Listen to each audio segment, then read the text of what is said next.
Oke teman-teman, di sini gue udah bareng sama Bang Ujang Koswara. Nah, buat teman-teman yang nggak tahu Kang Ujang ini siapa, Kang Ujang ini adalah pegiat sosial ya Kang ya? Iya. Yang memang aktif di bidang sosial dan concernnya itu ke pengadaan listrik, penerangan. Penerangan untuk masyarakat yang belum termasuk jaringan PLN. Udah aktif di dunia sosial ini sejak tahun kapan Om? Dari tahun 2008. Dari 2008. Ya. Jadi mungkin ini waktunya gue untuk belajar sama Kang Ujang tentang bagaimana sih caranya kita untuk bisa bersosial tapi tetap terarah dan benar ya. Betul. Karena kita untuk memberikan sesuatu ke orang lain itu kita pisah-pisah dulu, mesti kita pilih-pilih dulu yang mana yang harus kita utamakan, yang mana yang nantinya akan kita jadikan di akhir gitu kan. Betul. Kita mesti tahu concernnya, strateginya dan lain sebagainya, dan Kang Ujang ini mungkin udah profesional di bidangnya. Ya bukan profesor sebetulnya, awalnya belajar tapi semakin kesini jam terbang tinggi. Ya akhirnya kita jadi paham gitu. Jadi paham. Jadi paham gitu. Ini terakhir mengurusi apa nih akhir-akhir ini? Kemarin kita sebelum Ramadan malahan kita memberikan penerangan untuk di daerah di Kampung Cilele di Karawang. Di sana lokasinya di belakang kawasan industri KICC, kawasan industri terbesar se-Asia Tenggara malah yang ada di Indonesia. Tapi ironis, terlewati juga oleh kereta cepat. Di bawahnya ada 4.500 rumah yang tidak ada listrik dari zaman dulu. Itu padahal mereka punya kartu keluarga, punya KTP. Mereka kalau ada pilkada ada TPS, tapi mereka tidak terakses penerangan. Dan yang luar biasa lagi satu, ternyata penghasilan mereka itu di bawah 1 juta, rata-rata di 600.000 per bulan. Gitu. Karawang. UMR Karawang berapa sekarang? Paling tinggi. UMR-nya paling tinggi di Karawang, tapi kehidupan masyarakat di situnya minus. Ya bukan minus, buat mereka ya cukup mungkin ya. Cukup sih, dengan 600 kan saya pernah tanya apakah ada kelaparan, nggak ada. Kami nggak punya uang aja, tapi kalau untuk makan dan sebagainya oke. Nah, kenapa kami masuk dengan penerangan? Karena di situ ada anak sekolah, anak-anak SD. Jadi mereka bagaimana mendapatkan haknya sebagai anak sekolah supaya bisa belajar malam hari. Untuk ekonomi pun ibu-ibu di sana bisa bergerak ekonomi, apakah bisa berjualan sampai malam atau melakukan suatu kegiatan-kegiatan yang lebih produktif. Kalau keamanannya bagus, kenapa? Kalau dengan ada lampu ya, mereka tidak takut lagi dengan ular, dengan binatang-binatang berbisa. Bersosial juga mereka bisa oke. Kenapa? Karena ada penerangan. Makanya saya bergerak untuk membuat suatu penerangan yang memang bukan dengan jalurnya PLN, tapi dengan menggunakan lampu LED dan sistem energinya itu dari cahaya matahari. Yang disebut Limar itu tadi ya? Limar. Listrik mandiri rakyat. Dan yang luar biasa di Limar, satu, kita bukan beli di toko bikin pabrik, tapi ini dibikin oleh anak-anak santri, oleh anak-anak mantan geng motor, para narapidana. Jadi ini sama dengan mengaktifasi masyarakat yang marginal, jadi berkarya. Berkarya. Kan selama ini kita dijajah oleh budaya konsumtif, cari uangnya, barangnya udah disiapin sama yang lain. Nah ternyata ketika kita diberikan kesempatan, ternyata anak bangsa pun bisa. Asal dia diberikan kesempatan, ternyata mereka bisa. Ini adalah satu bentuk bahwa tidak ada yang tidak mungkin dan tidak bisa asal diberikan kesempatan seperti itu. Gokil ya, lampunya yang bikin itu orang-orang memang terasingkan, orang-orang yang mungkin dianggap sampah di lingkungan. Ya. Tapi sama Kang Ujang, orang-orang itu dikumpulkan, dididik untuk bisa menciptakan sesuatu hal yang luar biasa dan bermanfaat untuk orang khalayak umum di luar sana. Betul. Ini gokil sih. Ini gokil cuy. Gokil banget. Dan untuk proses kemarin ini yang di Karawang ya? Ya. Itu kan ada 4.500 rumah. Ya. Untuk mengondisikan 4.500 rumah itu memakan proses waktu berapa lama Om? Oke. Jadi sebetulnya 4.500 itu adalah sisa yang ini. Kita tidak bisa melakukan hal yang sebanyak itu. Kita pasang ada yang 150, kemarin 30 rumah. Seperti sama itu. Yang mirisnya itu di sana anak-anak sekolahnya sih kalau gelap itu belajar pakai lampu, pakai lilin, lampu teplok. Ya, bahannya bukan matahari bahannya bukan minyak tanah lagi karena nggak bisa, tapi menggunakan minyak solar. Jadi berasap, nggak sehat. Itu bayangin nih kalian belajar baca buku dengan cahaya lilin kayak gitu tuh mata sakit tau. Oh iya, mata sakit. Tahu-tahu besoknya itu ketika bangun tidur itu udah hitam nih yang namanya hidungnya sepertinya. Hitam. Gue pernah ngalamin soalnya dulu. Kok ada ya di Karawang loh itu? Kok bisa ya? Itu Om nemu dari mana sih, laporan orang? Ya, laporan. Jadi kami ketika melakukan seperti itu, pertama informasi itu didapatkan dari gurunya awalnya. Kan kemudian gurunya di tempat kami tidak ada penerangan dan sebagainya untuk anak-anak sekolah. Jadi bagaimana mereka mempunyai hak sebagai warga negara, makanya kami datang ke sana. Wah, gila ya. Ngurusin 4.500 rumah. Itu masih 4.500 yang belum ada. Yang berarti belum ada.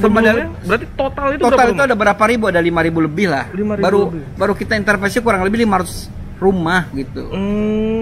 Itu pun bertahap. Kenapa? Karena kekencangan kita untuk donasi sebagainya yang orang-orang baik itu kan masih terbatas. Nah, mudah-mudahan sekarang dengan adanya media sosial seperti ini, ada yang terketuk hatinya, berapapun yang disumbangkan, insya Allah ini akan membantu mereka untuk segera bebas dari kegelapan. Oke, mungkin nanti kapan-kapan kalau ada waktunya gue mau coba ke kampung itu kali ya. Kita sekalian ngeliat kondisinya gimana ya kan. Dan itu tuh nggak jauh juga dari peradaban kan? Iya, cuma 1,5 jam dari Jakarta. Cuy, 1,5 jam dari Jakarta, nggak ada listrik. Kok bisa gitu? Dan gue pribadi nih, saya pribadi Om, itu ngurusin satu rumah, satu kakak aja untuk mengondisikan hal itu perlu proses dan waktunya panjang, ya kan? Apalagi ini yang 5.000 rumah, mungkin 5.000 kakak di sana. Iya. 5.000 kakak diurus itu Om sendiri. Iya. Om sendiri yang ngurusin. Iya.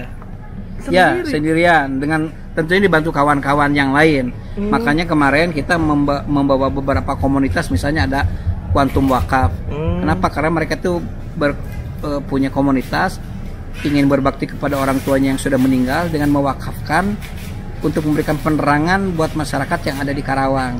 Sehingga ijab kabulnya mudah-mudahan ketika mereka terang, cahaya kubur ibu bapaknya yang sudah meninggal pun akan ikut terang. Jadi gayanya seperti itu, bagaimana kita membuat suatu multi level pahala buat kegiatan kita. Dan dari tahun 2008 sudah aktif di dunia ngebantu orang seperti ini. Udah ngebantu orang, kurang lebih sudah ada 300.000 rumah yang kita bantu dari Sabang sampai Merauke. Enggak cuma di Jawa Barat. Bukan hanya Jawa Barat, kita sudah ke seluruh provinsi. Cuma memang belum masif. Karena mau tidak mau kami harus berpartner, bersinergi dengan siapapun yang mempunyai visi misi yang sama tentang sosial, tentang masalah ini. Karena buat kami banyak orang yang menanyakan kesosialan ini apakah memberikan dampak secara materi dan sebagainya. Buat kami ini banyak keajaiban. Minimal ada suatu ketenangan hati. Karena jujur aja kami mencoba mendedikasikan menjadi pegawai Allah, menjadi pegawai Tuhan. Bagaimana kita loyal kepada Allah, sehingga yang menggaji biarkan Tuhan saja buat kami semuanya gitu. Berarti visi misinya itu ya? Ya. Dan ada keajaiban, Bang. Iya. Apa tuh? Secara logika bagaimana rezeki kami karena kami bergerak di bidang sosial, ternyata ini membuktikan bahwa gajah aja nggak sekolah gendut. Masa kita yang memang loyal kepada Allah, mendedikasikan sebagai pegawai Allah, itu tidak diberikan rezeki, ternyata ada aja rezeki dari mana sampai per hari ini. Karena rezeki itu menurut kami ketika kami bergerak di bidang sosial membuktikan tentang teori ketuhanan, bahwa rezeki itu hak prerogatif Allah, nggak perlu diutak-atik. Betul, karena kalau kita memang mencari rezeki hanya dengan menggunakan otak, itu cuma satu risikonya kecewa. Iya. SPK kontrak sudah dapat bisa gagal, uang muka sudah keterima bisa cancel. Wah, banyak masalahnya. Tapi ketika kita memikirkan orang lain, itu dahsyat, energi positif itu dahsyat. Banyak segala sesuatu yang memang ujungnya menjadi uang. Saya juga nggak sadar, tahu-tahu kaya aja. Masya Allah. Keajaiban apa nih? Ini kita bicara soal keajaiban berarti ya. Keajaiban apa yang Om rasakan dari yang mungkin dulu belum terjun di sosial ya? Iya. Sama mungkin sekarang setelah akhirnya terjun di sosial, itu keajaiban apa yang Om rasakan? Pertama, meskipun saya bergerak tiap hari ke sana kemari, capeknya luar biasa, saya diberikan kesehatan. Kedua, di keluarga semuanya tertata, harmonisasi dan sebagainya ke anak-anakku luar biasa. Karena anak saya ketika saya dulu itu sebagai pengusaha, dulu pun pernah jadi dosen, mereka biasa-biasa saja. Tapi ketika mereka tahu tentang jejak digital ayahnya membantu orang dan sebagainya, kalimat yang mereka keluarkan cuma satu, saya bangga pada ayah. Rasa bangga itu. Rasa bangga itu. Akhirnya mereka ternyata tidak harus selalu bergelimang harta. Ketika ayahnya itu berbuat membantu sesama, mereka itu jadi kebanggaan. Nah, di sini satu, keduanya adalah tentang rezeki yang tidak disangka-sangka. Saya itu bukan orang siapa-siapa, namanya Ujang. Ujang itu berarti kasarnya paling rendah kalau di Sunda. Identiknya dengan tukang sedot WC lah gitu ya Ujang. Gitu